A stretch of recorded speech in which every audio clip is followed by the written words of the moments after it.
Hello and welcome, I'm Joshua Barnes and you're watching NewsX World. Let's first take a look at our top stories. UK Prime Minister Keir Starmer has pledged a £2 billion loan for Ukraine to make weapons amid global tensions over the Russia-Ukraine war. A defence summit with European and Canadian leaders is taking place later in the UK following Trump and Zelensky's clash in Washington.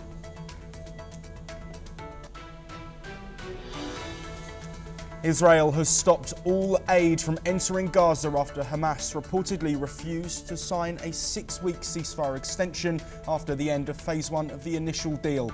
Israel had approved the US plan, which would have covered the Muslim Ramadan and Jewish Passover periods. President Trump has ordered a trade investigation that could see additional tariffs on imported lumber. Meanwhile, the Treasury Chief has urged Canada and Mexico to match US tariffs on China ahead of America's Tuesday deadline for 25% tariffs on their border nations.A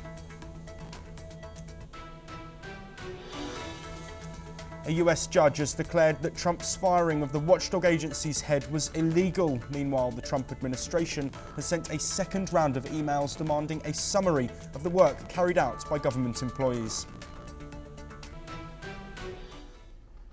Pro-Ukrainian protests have taken place across the United States after Donald Trump and Vice President JD Vance's angry exchange with Ukrainian President Volodymyr Zelenskyy. Hundreds of people gathered in New York, Los Angeles and Boston holding pro-Ukraine signs to express their support for the war-torn nation. This came after the US and Ukrainian leaders clashed in an extraordinary exchange before the world's media at the White House over the war with Russia. Zelenskyy saw the meeting as an opportunity to convince the White House not to side with Russia. However, Trump and Vice President JD Vance laid into Zelenskyy, saying he showed disrespect, driving US-Ukraine relations to a new low. Subsequently, the mineral deals which Zelenskyy had landed for was left unsigned and he was asked to leave. Later, Trump said Zelenskyy had overplayed his part and didn't want to talk about a ceasefire.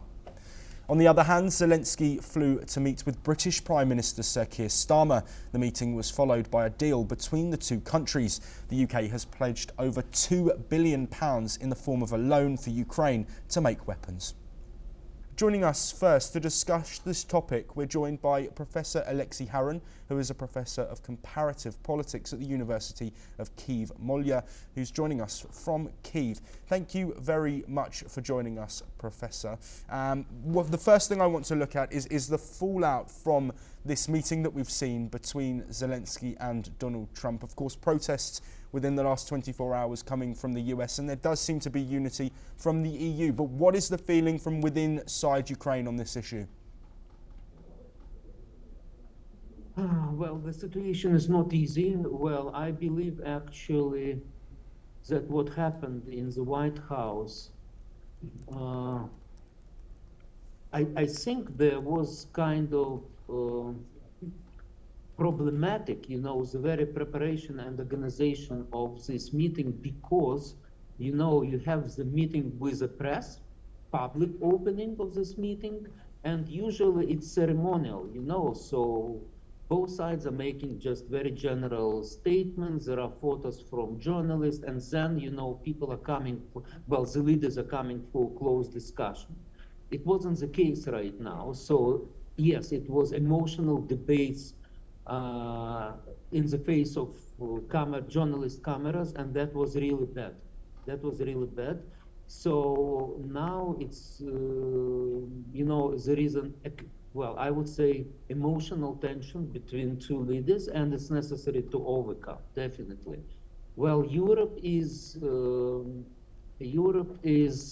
trying to increase support to Ukraine, but definitely, American support is really important. So what we hope in Ukraine is that our ties with Europe continues, and actually there would be a meeting of Zelenskyy with King Charles III, but also in London, but also with European leaders today. And on March 6th, there would be a special summit of the European Union with participation of President Zelenskyy.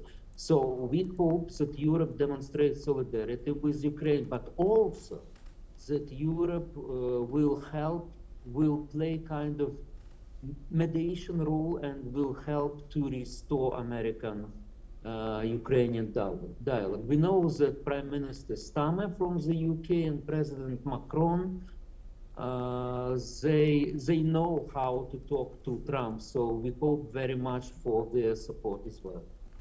Professor Harron, staying with you, this conversation that we've had in the last 24 hours between Zelenskyy and Keir Starmer has led to over £2 billion worth of aid in the form of a loan for making weapons.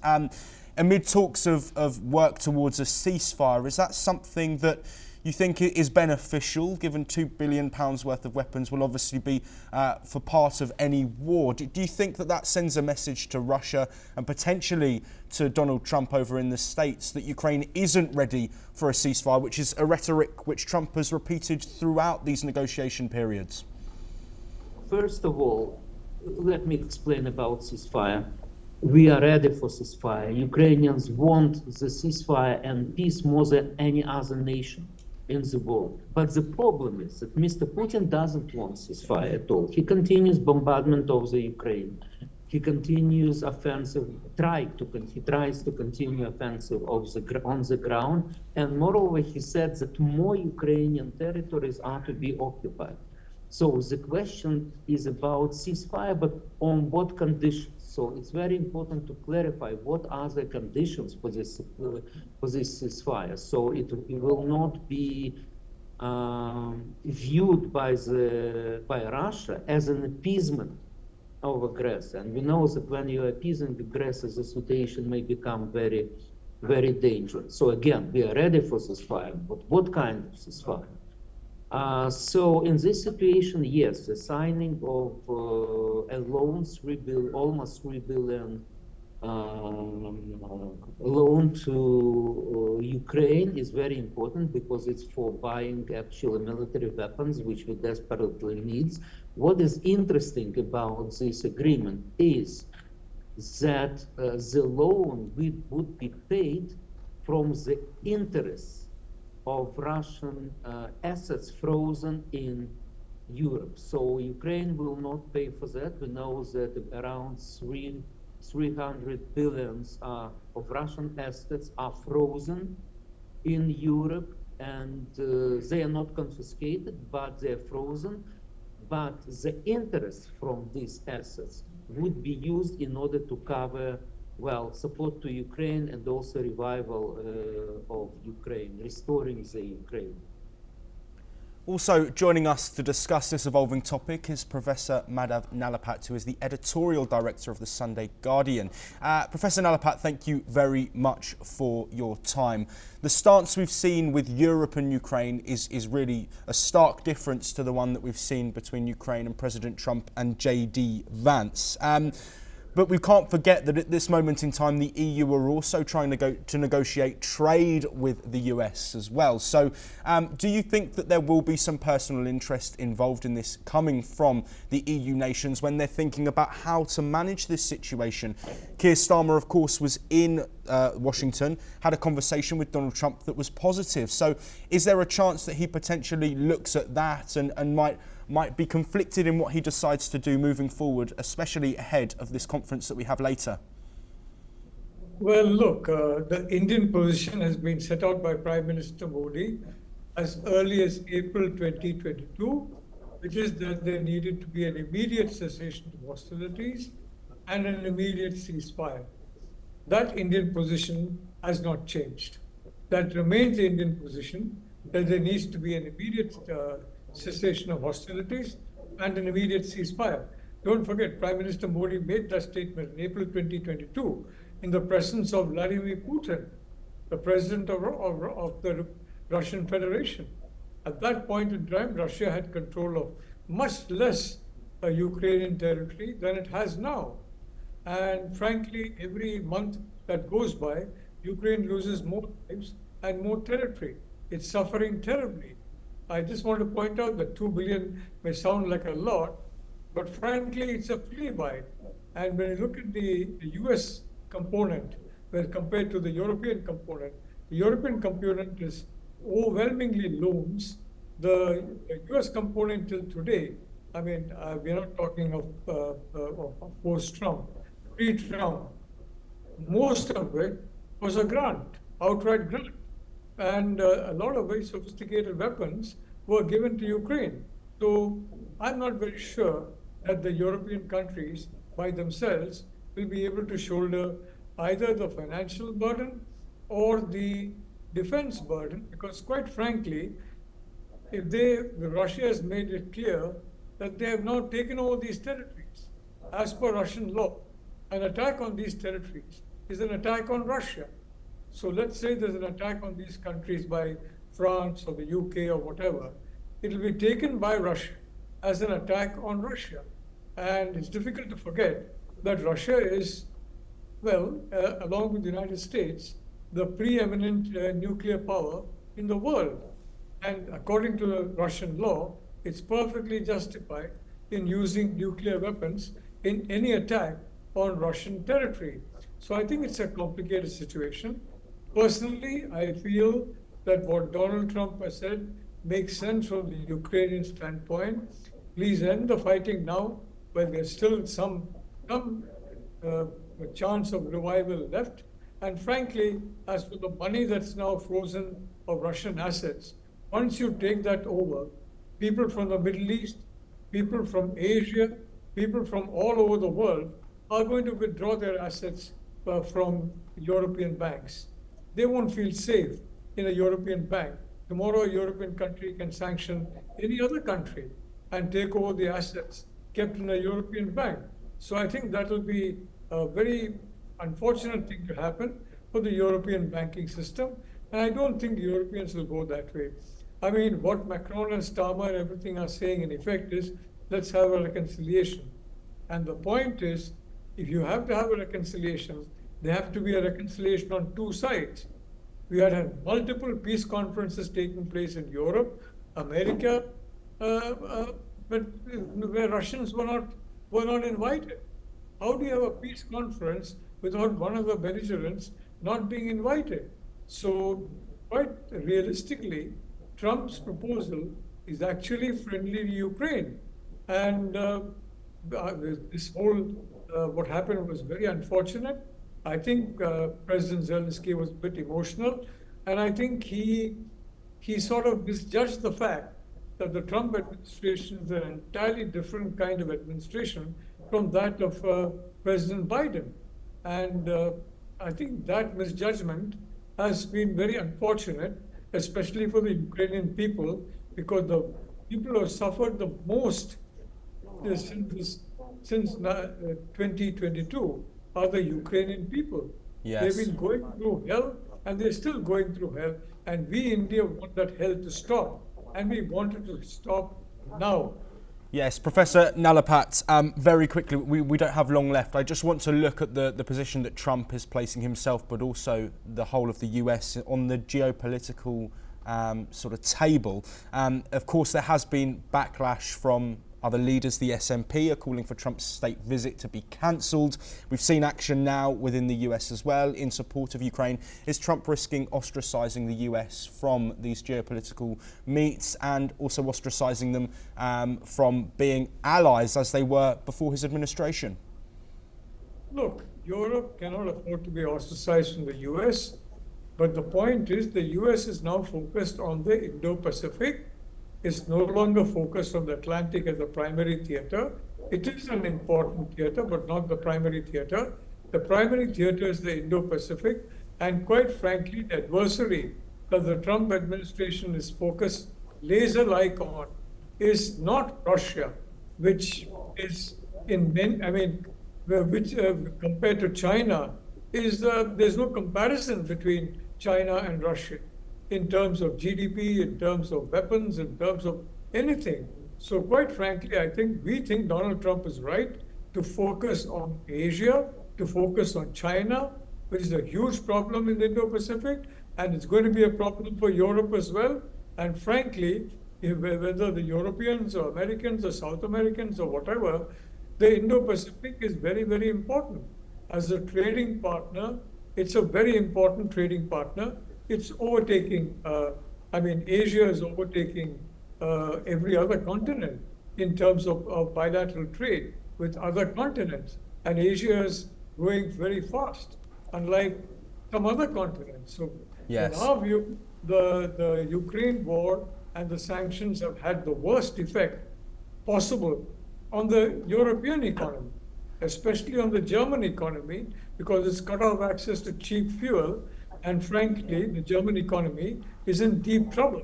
And that's why politically, you're seeing these huge seismic shifts in the United States, in the UK, the Reform Party is on the move.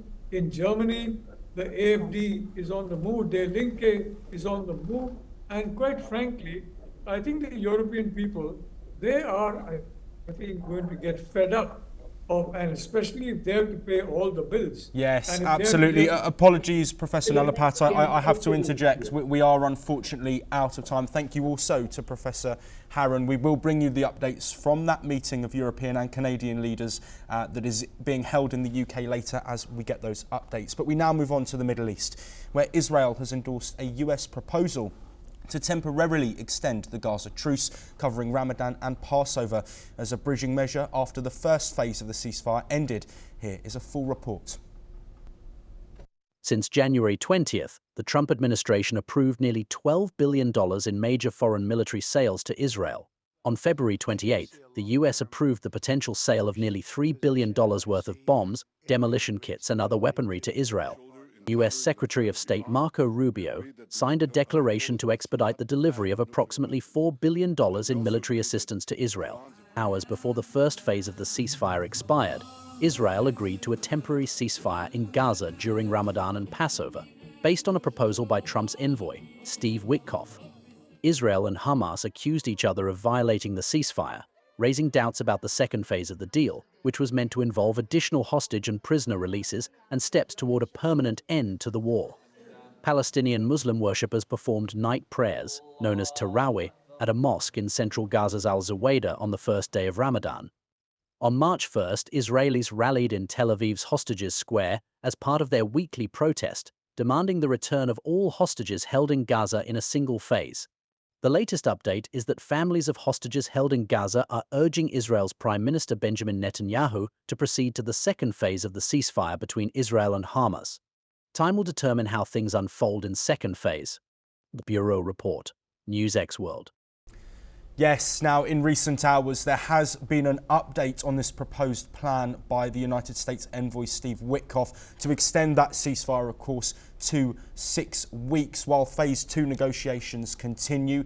Israel have now stopped all aid from entering Gaza after Hamas reportedly refused to sign the deal. Now Hamas have called it blackmail and said that this deal doesn't work for them. However, it remains to be seen over the next few days as to whether that deal is signed. We of course will bring you all of the latest as we get that throughout today as the situation unfolds. We're now going to move on and look at some news updates that are coming in from across Europe. French President Emmanuel Macron has spoken with Ukrainian President Volodymyr Zelenskyy and US President Donald Trump. He's called for calm following Friday's clash at the White House. Meanwhile, Macron has also talked with British Prime Minister Keir Starmer, European Council President Antonio Costa and NATO Chief Mark Rutte on the same issue. Meanwhile, Trump has threatened to withdraw support for Ukraine. Macron and Starmer have been trying to convince Trump not to rush a ceasefire deal in the war between Russia and Ukraine. Pope Francis has been cooperating with physiotherapy and his circulation has remained stable. The 88-year-old pontiff has been battling pneumonia in hospital for over 2 weeks. He experienced a breathing crisis but is now believed to be in a stable condition. The Vatican says he has responded well to oxygen therapy and has not suffered any further crises. Mass demonstrations have grown in Serbia over the last 4 months, with protests beginning after a railway station roof collapsed in Novi Sad, where 15 people died. Many Serbians are now blaming the collapse on corruption, and they say it's linked to President Aleksandar Vučić's time in office. Teachers, farmers and other workers have joined student protests ahead of this. Prime Minister Miloš Vuković and 2 other ministers have resigned. Demonstrations have been taking place in Belgrade and other towns across Serbia. The family of a 30-year-old father of 4 who died on holiday in Benidorm are flying to Spain for answers from local authorities. Nathan Osman's body was found at the bottom of a cliff less than 24 hours after he arrived in Benidorm in September last year. Nathan's family say his bank card was used the day after his death, with his relatives questioning if others were involved. Spanish authorities have agreed to meet the family.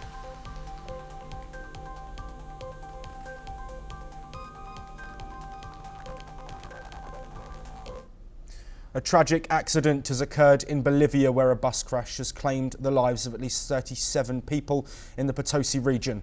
Dozens more have sustained injuries and have been taken to nearby hospitals. The authorities have launched an investigation into the circumstances surrounding the collision. Here is the latest. The accident has happened in the Potosi region. It has occurred on the route between Uni and Colchani. At least 37 people have died in a bus crash in Bolivia. Dozens more have been injured. Police have been working to identify the dead and injured. 4 hospitals in Uni have been treating the injured. Meanwhile, the Bolivian Ministry of Government has said one bus encroached into the oncoming lane. Speeding has presumably caused the collision. The crash took place early morning hours and involved 2 buses. According to a spokesman for the Departmental Police Command of Potosi, as a result of this fatal accident, we have 39 people injured in 4 hospitals in the town of Uni, and 37 people have lost their lives. Preliminary investigations have shown that speeding has presumably caused the collision. Bureau Report, NewsX World. Let's now take a look at some more news updates coming in from across South America. Yamandu Orsi has been sworn in as Uruguay's new president. The leftist former mayor and history teacher takes charge while promising to strengthen the social safety net and revive the country's struggling economy.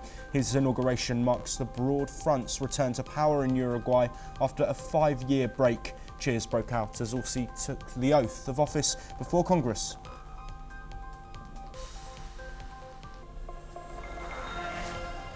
Nicaragua is pulling out of the International Organization for Migration and the International Labour Organization.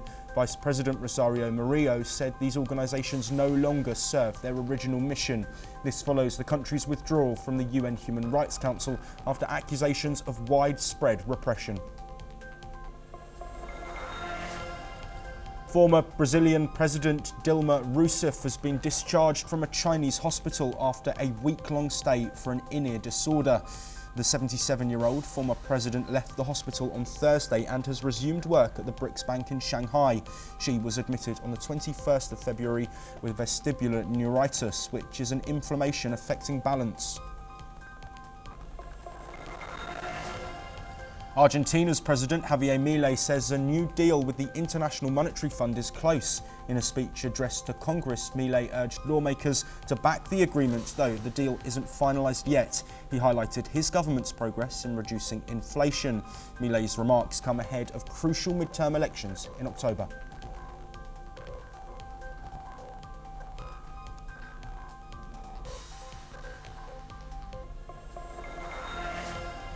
That is all we have time for, but we'll be back very soon with more of your latest international news.